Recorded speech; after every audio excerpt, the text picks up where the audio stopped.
Hello, good afternoon everyone. आज के lecture में हम क्या देखेंगे? राष्ट्रीय आंदोलन। लास्ट 2 लेक्चर में हमने क्या देखा था? राष्ट्रीय आंदोलन की जो हमको क्या क्या चीज़ें पढ़नी है। तो हमने बेसिक इन्फॉर्मेशन जानी थी कि हमको राष्ट्रीय आंदोलन में क्या क्या चीज़ें पढ़ना है। सबसे पहले हमने देखा था राष्ट्रवाद के उदय के कारण। उसके बाद जो कांग्रेस की स्थापना के पूर्व जो संस्थाओं की स्थापना हुई थी उनके बारे में पढ़ना है कि कौन कौन सी संस्थाओं की स्थापना हुई थी। तो ये हमको क्या 2 मार्क्स में देखना है। और हम ये किसके लिए पढ़े? एमपीपीएससी प्री और मेंस दोनों के लिए। और ये बाकी एग्जाम में भी इम्पॉर्टेंट है ना, इम्पॉर्टेंट टॉपिक है। और हिस्ट्री तो सभी में आती है ना।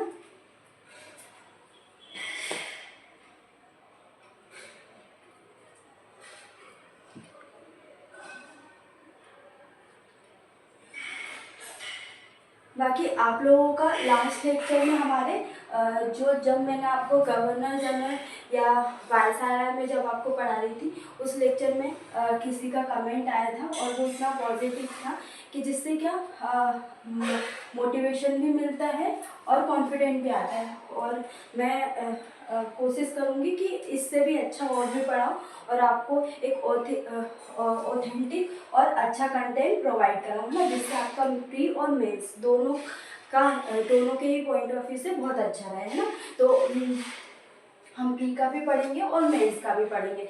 मेंस के लिए हम 2 मार्क्स, 7 मार्क्स और 11 मार्क्स, है ना। जैसे हम देखते आ रहे थे तो हम 2 मार्क्स में भी देखेंगे, 7 मार्क्स में भी देखेंगे और 11 मार्क्स में, जिससे क्या आपका मेंस भी अच्छा कवर हो जाए और प्री के जो फैक्चुअल डाटा है आपका वो भी आ जाए, है ना। तो हम हिस्ट्री को एक ही बार पढ़ेंगे और इसको हम प्री और मेंस के दोनों के अकॉर्डिंग पढ़ेंगे। तो हमको क्या अलग अलग से नहीं पढ़ना पड़ेगा कि हमको प्री के अलग से हम फैक्चुअल डाटा अलग से याद कर रहे हैं, फिर मेंस का कॉन्सेप्ट क्लियर अच्छे से कर रहे हैं और जो हमारी प्रैक्टिस है 2 मार्क्स में कैसे लिखना है हमको क्वेश्चन को, उसको अलग से लिखना है 7 मार्क्स में कैसे लिखना है ना।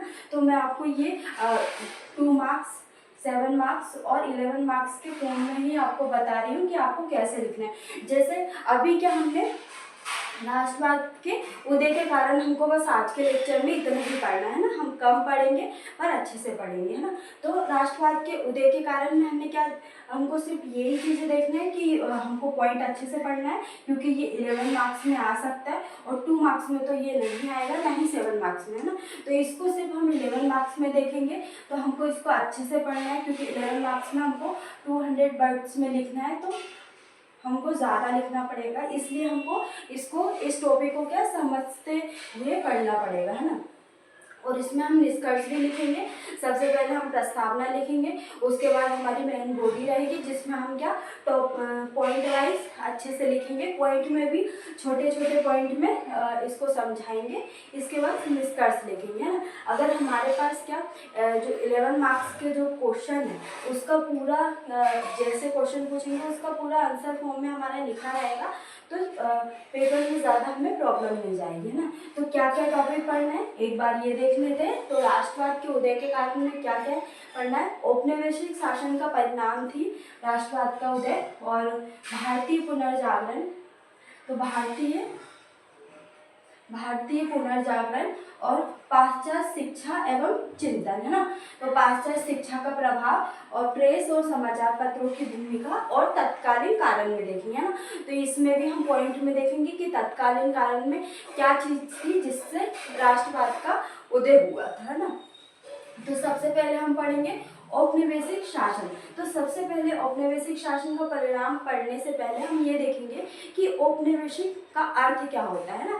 तो औपनिवेशिक का अर्थ क्या होता है कि किसी दूसरे देश द्वारा किसी अन्य देश पर आर्थिक रूप से डिपेंड रहना, है ना। आर्थिक जैसे क्या हुआ था, हमने कब पढ़ा था ये, जब आर्थिक नीति के प्रभाव में हमने देखा था कि वाणिज्यकरण आया था ना, पूंजीवाद का चरण था ना। तो उसमें हमने ये देखा था, औपनिवेशिक की डेफिनेशन भी मैंने आपको बताई थी ना।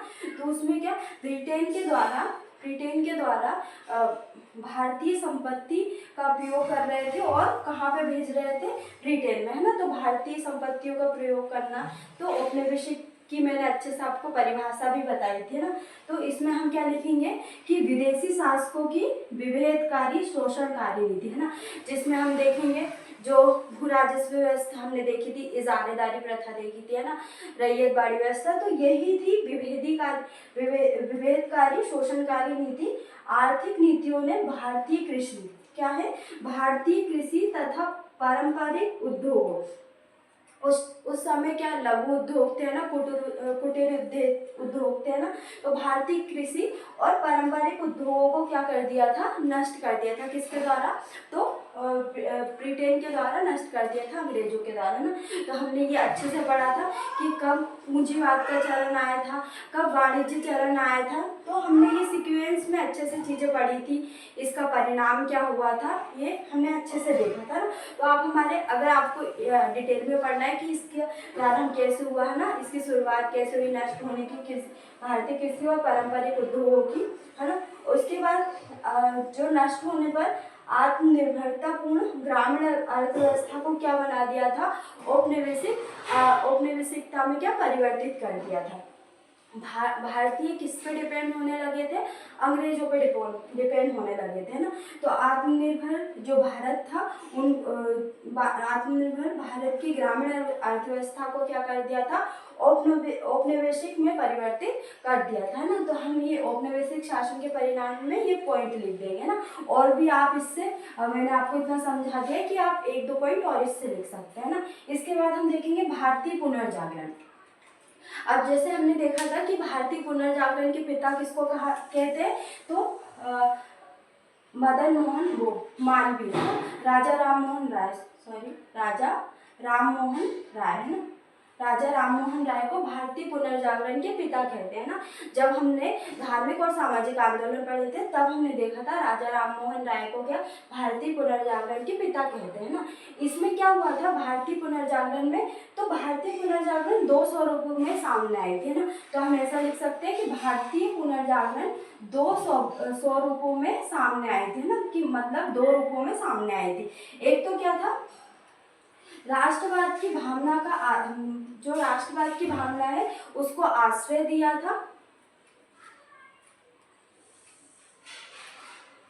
एक था राष्ट्रवाद की भावना को क्या मिला था, आश्रय मिला था। उसमें क्या चीजें हुई थी कि जो समाज में व्याप्त है ना, समाज में व्याप्त कुरीतियां हैं, कुरीतियों में हम देखेंगे जैसे सती प्रथा हो गई है ना, जो बाल विवाह हो गई है ना, और विधवा पुनर्विवाह, तो है ना, तो हम इसमें ये नहीं लिख सकते, हम लिख सकते हैं दास प्रथा हो गई, सती प्रथा हो गई है ना, और बाल विवाह, है ना। तो ये सारी चीज़ों को क्या इसमें सुधार हुआ था ना। तो ये फर्स्ट पॉइंट हमारा ये हो जाएगा।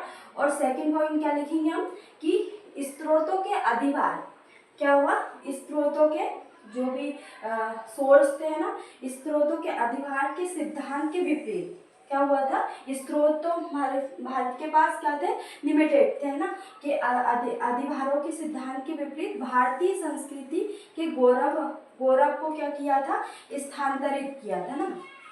क्या कर दिया था, भारतीय संस्कृति के गौरव को स्थानांतरित किया था। तो भारतीय पुनर्जागरण में हमको ये 2 जो स्वरूप है, 2 स्वरूप उसके बारे में देखना है ना। इसके बाद हमारा नेक्स्ट पॉइंट रहेगा पाश्चात्य शिक्षा एवं चिंतन। क्या है, पाश्चात्य शिक्षा और चिंतन, जिसमें हम लिखेंगे कि जो पश्चिमी पुनर्जागरण है, पश्चिमी पुनर्जागरण के उचित मूल्यों से परिचित करवाया किसको, भारतीयों को, है ना।